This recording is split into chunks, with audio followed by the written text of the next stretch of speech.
I also have with me Kamna Pandey, former co-op member, Animal Welfare Board of India. Thank you so much for joining us on the telecast. Obviously, we've all seen this is a topic that has caused quite an uproar, several discussions. It has opened a huge debate.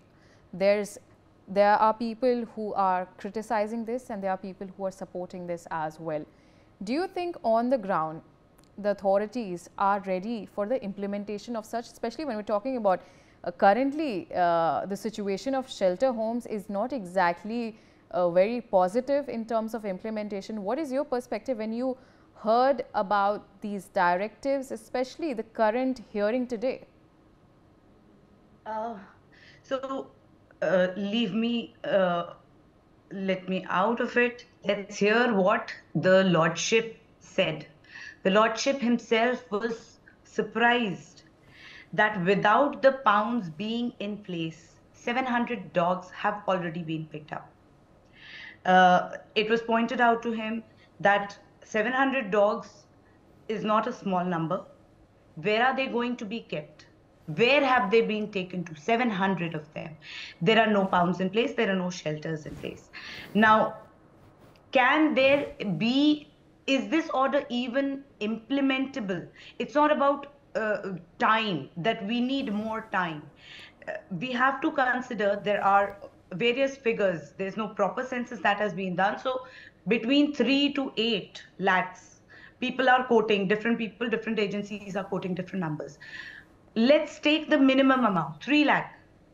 3 lakh dogs. Where are you going to place 3 lakh dogs? How are you going to get the land to create shelters for 3 lakh dogs?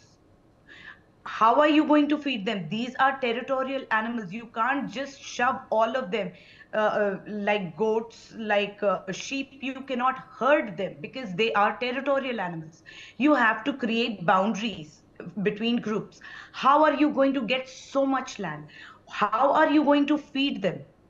2,500 rupees is estimated to be the expense for each dog per month, and it only takes 1,500 for sterilization, for which the government says we have shortage of funds, due to which we are not able to implement ABC properly and in a timely manner. If you don't have 1,500 for the lifetime of one dog, how are you going to get 2,500 per dog per month?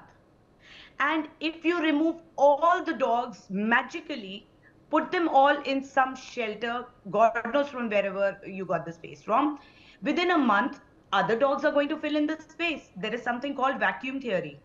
There is something called carrying capacity of a place.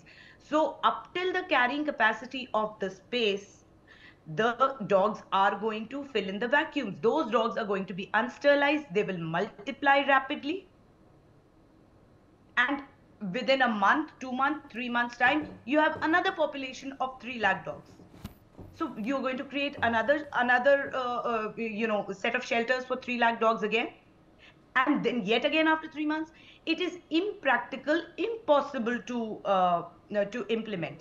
Another thing that I would beg your 30 more seconds to just point out, that we really need to urgently have discussions in public forums, in the court, that what is going to happen if at all the dogs are going to disappear from the streets of Delhi or any place. This is not imaginary. We have seen this happening practically within this country and outside. When the dogs disappear, there is an explosion in the population of the prey species of the scavenger, which is rats. Explosion. 1994, Surat. Exactly this happened overnight. Lakhs of dogs were killed. And we all know plague happened because there was an explosion in rat population. So are we prepared for that? After rats, snakes are going to come right after rats. Are we prepared for that? Dogs keep the boundaries between the forest and the cities.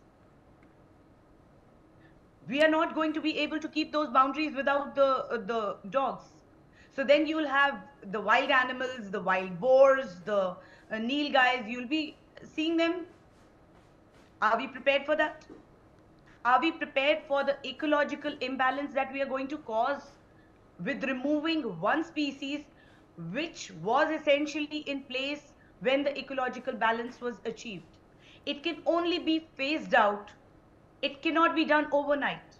It can only be phased out, for which ABC implementation is mandatory, essential. But Kamna, do you think that sterilization and vaccination is enough of a solution?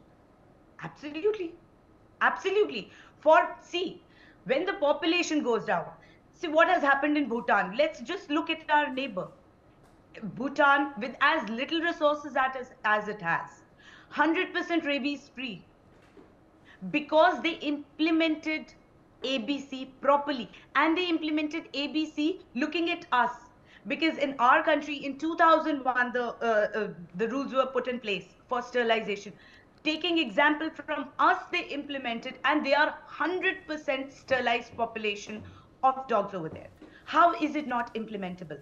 As we come to aggression and bites, which are regrettable, then there needs to be another set of discussion to understand that aggression, dogs never bite unprovoked unless there has been a prolonged, sustained period of cruelty, on human cruelty, hostility on the dogs.